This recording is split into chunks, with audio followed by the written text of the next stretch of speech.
Hello friends, स्वागत है आप सभी का हमारे यूट्यूब चैनल में।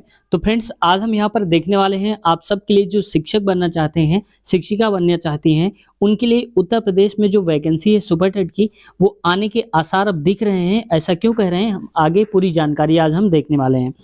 तो इसमें आगे इसकी कटिंग क्या है, पेपर की क्या-क्या मीटिंग में हुआ है, इन सब के बारे में आज हम डिटेल से जानने वाले हैं।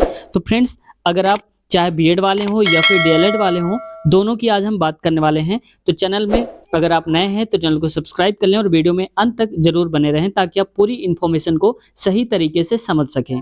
तो आइए शुरुआत करते हैं आज की इस वीडियो की। तो देखो फ्रेंड्स, ये आज ही के दिन में जो मीटिंग हुई है उसके बारे में आज हम यहाँ पर देखने वाले हैं। देखो यहाँ पर कुछ इस प्रकार से मीटिंग हुई है। यहाँ पर आप सब जानते हैं कि जो मुख्यमंत्री हैं योगी आदित्यनाथ जी, ये बैठे हुए हैं और इनके सारे जितने भी ऑफिसर हैं हर एक डिपार्टमेंट के हैं, चाहे वो शिक्षा विभाग से रिलेटेड हों या किसी अन्य विभाग से रिलेटेड हों, उन सब से जो शिक्षा अधिकारी हैं ये सब बैठे हुए हैं। इन सबको दिशा निर्देश दिए जा रहे हैं और क्या दिशा निर्देश दिया गया है मुख्यमंत्री के द्वारा, इसको आज हम देखने वाले हैं। तो देखो फ्रेंड्स, अगर हम ध्यान से देखें यहाँ पर, तो सभी विभागों में जल्द भरे जाएंगे खाली पद, यानी कि पेपर की भी कटिंग यहाँ पर देखी जा रही है जो मीटिंग में हुआ है। तो देखो यहाँ पर विभाग में जो भी पद हैं वो भरे जाएंगे। अब जरूरी नहीं कि सिर्फ एक ही विभाग हो, सारे विभाग में जो पद हैं वो भरे जाएंगे, लेकिन हम आज बात कर रहे हैं टीचर वाली, उनकी हम बात कर रहे हैं। तो जरा से इसको हम पढ़ लेते हैं और इसके बाद हम आगे बढ़ते हैं। अब देखो फ्रेंड्स, यहाँ पर दिया है कि मुख्यमंत्री योगी आदित्यनाथ ने सभी विभागों में खाली पदों को शीघ्र भरने के निर्देश दे दिए हैं। उन्होंने कहा कि नियुक्तियों में देरी से केवल बैकलॉग बढ़ता है और युवाओं की योग्यता के अनुरूप अवसर भी नहीं मिलता है। अब देखो फ्रेंड्स, कुल मिलाकर ये समझो कि यहाँ पर राजनीति हो रही है, क्योंकि यहाँ पर अगले साल आपको सबको पता है कि लोकसभा चुनाव है और इस वजह से जो युवा हैं, क्योंकि आप सब जानते हैं हमारे पूरे देश में युवाओं की जो जनसंख्या है वो बहुत ही ज़्यादा है और युवाओं को कुल मिलाकर अपने कब्जे में लाने की कोशिश की गई है, युवाओं को खुश करने की पूरी कोशिश की गई है। तो यहाँ पर जो राज्य सरकार है वो भी चाहती है कि जो लोकसभा चुनाव है वो उनके ही पक्ष में जाए और इस वजह से वो वैकेंसियों की बात करने वाले हैं, क्योंकि पिछले 5 साल तक आप सब देख रहे होंगे कोई वैकेंसी नहीं आई है। लेकिन अब जैसे ही इनको लगता है कि लोकसभा चुनाव नज़दीक आ रहे हैं तो युवाओं को खुश करने की ज़रूर कोशिश की जानी चाहिए।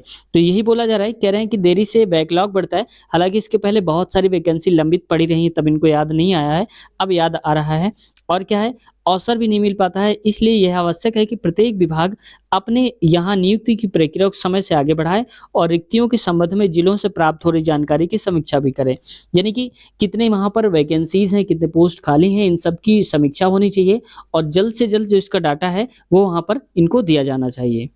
और यहाँ पर क्या करें, 30 सितंबर तक पूरी हो पदोन्नति की प्रक्रिया, यानी कि जिनका प्रमोशन करना है वो 30 सितंबर तक पूरा हो जाना चाहिए। यानी कि बहुत जल्दी-जल्दी अब सब काम करा जा रहा है ताकि आने वाले लोकसभा चुनाव से पहले ही बहुत सारी वैकेंसीज़ हैं उनको क्लियर करा लिया जाए, उनको यहाँ पर पूरा कराने की कोशिश की जाए। अब करें यहाँ पर इस वर्ष मुख्य सचिव, अपर सचिव और प्रमुख सचिव, यानी कि जितने बड़े-बड़े विभाग के अध्यक्ष हैं उन सबको बताया गया है और निर्देश दिया गया है कि 30 सितंबर तक पूरी जानकारी ले ली जाए और इन पदों को जुटा लिया जाए, कितने पद वहाँ पर खाली हैं। हालाँकि इससे पहले भी कई बार ये चीज़ें आती रही हैं, वैकेंसी आने वाली है, नहीं आने वाली है। तो फ्रेंड्स देखो, यहाँ पर वैकेंसी अब तो पक्का है कि आने वाली है और आगे हम ये भी बात करेंगे कि बीएड और बीटीसी वालों का जो विवाद है उसमें क्या होगा, जो बीएड है क्या सम्मिलित हो पाएगा प्राइमरी में, इसमें भी हम बात करने वाले हैं। तो पहले हम बात कर लेते हैं यहाँ पर कि किस विभाग में कितनी खाली हैं, खासकर हम अपनी टीचिंग वाली देख लेते हैं। तो यहाँ पर देखो फ्रेंड्स, अगर ध्यान से देखा जाए तो इसमें से माध्यमिक शिक्षा में 96 और समूह ख में यानी कि ग्रुप बी में 3172 हैं और ग्रुप सी में 41,136 पद हैं और समूह घ यानी कि डी में 22,230 पद रिक्त हैं यहाँ पर। और वहीं अगर हम बात कर लें कि प्राइमरी में, तो 51,112 आप सब जानते हैं कितने का हलफनामा भी पहले दिया गया था, तो ये तो खाली ही खाली हैं। ठीक है, इसके बाद और भी पद खाली हुए होंगे तो उसमें भी ये इंक्लूड हो जाएंगे और सहायक के 875 हैं और बाकी ऐसे करके यहाँ पर दिए गए हैं। कुल मिला के आप ये मान लो कि वैकेंसी जो है प्राइमरी के वो करीबन 50 प्लस तो आनी ही आनी है, ये आप फिक्स मान लो। ठीक है, और हो सकता है कि 6 to 8 की वैकेंसी आने के चांसेस हैं कि इसमें और भी वैकेंसीज जो हैं 6 to 8 की पहले से खाली थी और भी जो नए-नए पद हैं जो सृजित हुए हैं, जो रिटायरमेंट हुए हैं, उन लोगों की भी जोड़ करके यहाँ पर दिए जाएँ 6 to 8 में। तो देखो फ्रेंड्स, यहाँ पर अब हम बात कर लेते हैं कि 50,000 प्लस जो वैकेंसी आएँगी प्राइमरी की यानी कि पीआरटी की, इसमें कौन-कौन सम्मिलित हो सकता है। तो देखो फ्रेंड्स, जैसे कि आप सब जानते हैं कि यहाँ पर जब भी चुनाव आता है तो गवर्नमेंट जो होती है, कोई भी गवर्नमेंट हो, किसी भी स्टेट की हो, वो पूरी की पूरी कोशिश करती है कि ज़्यादा से ज़्यादा जो युवा हैं, उनके पास तक आएँ। यानी कि जो युवा हैं, उनको खुश करने की पूरी पूरी कोशिश की जाती है। तो यहाँ पर यह कह पाना थोड़ा-सा अलग हो जाएगा कि बीएड वाले नहीं लिए जाएँगे, सिर्फ़ प्राइमरी में डीएलएड या बीटीसी वाले लिए जाएँगे, तो ऐसा कह पाना भी मुश्किल है। आप सब सोच रहे होंगे कि वहाँ पर जो सुप्रीम कोर्ट है उसका ऑर्डर आ गया है, तो फिर क्यों लिए जाएँगे बीएड वाले? तो देखो इसमें अभी फिक्स ये कह पाना भी मुश्किल है कि लिए जाएँगे या नहीं लिए जाएँगे, क्योंकि यहाँ पर चांसेस बन रहे हैं कि लिए ही जाएँगे, और अगर नहीं भी लिए गए तो इनके लिए अलग से 6 टू 8 की जो वैकेंसी है वो काफ़ी मात्रा में निकाली जाएँगी, ताकि इसमें जो बीएड है वो सम्मिलित हो सके और जो बीटीसी वाले हैं वो अपनी प्राइमरी में काम चला सकें।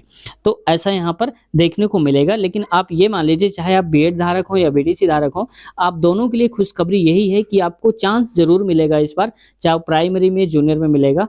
तो अच्छी खासी जो वैकेंसीज़ हैं वो देखने की ज़रूर मिल जाएँगी, और उम्मीद पूरी-पूरी जताई जा रही है फ्रेंड्स यहाँ पर कि जो वैकेंसीज़ हैं ये नवंबर-दिसंबर तक आपको पूरा आइडिया लग जाएगा कि कितनी वैकेंसी आने वाली हैं। क्योंकि यहाँ पर जो हमने अभी बातें बताई हैं, आपको ये दिखाई हैं, तो ये तो यहाँ पर हमने पेपर के हिसाब से बताया है, लेकिन ये पूरे सही आंकड़े नहीं हैं, इससे और भी ज़्यादा वैकेंसीज़ खाली हैं। अगर सही मायने में देखा जाए तो तकरीबन 1,40,000 के आस-पास जो पोस्ट हैं यूपी में केवल टीचर की, वो यहाँ पर खाली हैं।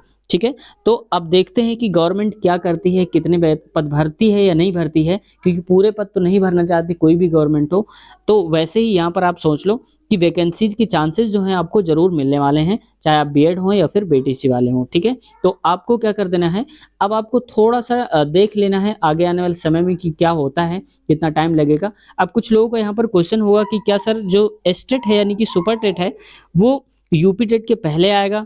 ऐसा तो नहीं कि सुपर टेट आ जाए, यूपी टेट ना आए, जैसे बिहार में पहले हुआ था। तो देखो फ्रेंड्स, इसमें घबराने की ज़रूरत नहीं है कि ये तो फिक्स होता है कि जब भी यहाँ पर एसटेट आएगा, तो उससे पहले आपको याद है कि वहाँ पर यूपी टेट आएगा। ऐसा क्यों आएगा? क्योंकि आप अगर ध्यान से देखेंगे, 69,000 वैकेंसी भी सेम ऐसे ही हुआ था। इन दोनों के बीच में जो टाइमिंग है यूपी टेट, सुपर टेट में बिल्कुल भी नहीं दिया गया था, बहुत जल्दी दोनों का पेपर करा लिया गया था। और एक सबसे बड़ी बात ये भी है कि जो गवर्नमेंट होती है, वो अपना जो कोष है, राजकोष है, वो भरना चाहती है, और यूपी टेट जब करवा देगी तो बहुत सारे जो लोग हैं वो अप्लाई करेंगे, और इससे क्या होगा, उनका राजस्व बढ़ेगा, और गवर्नमेंट कोई भी हो यही चाहती है कि राजस्व को अपने बढ़ाएँ। तो यूपी टेट पहले आएगा और इसके बाद सुपर टेट आएगा, ये आप पक्का मानिए। जिसका सीटेट नहीं भी निकला है इस बार, तो आप मायूस मत होइए, आपका अगला इंतज़ार कर रहा है यूपी टेट, और यूपी टेट के अलावा सीटेट फिर से आने वाला है, उसके बारे में फिर हम कभी बात करेंगे, लेकिन आपको एक चांस ज़रूर मिल जाएगा। तो आज की खबर, आज की न्यूज़ यहीं तक रखते हैं।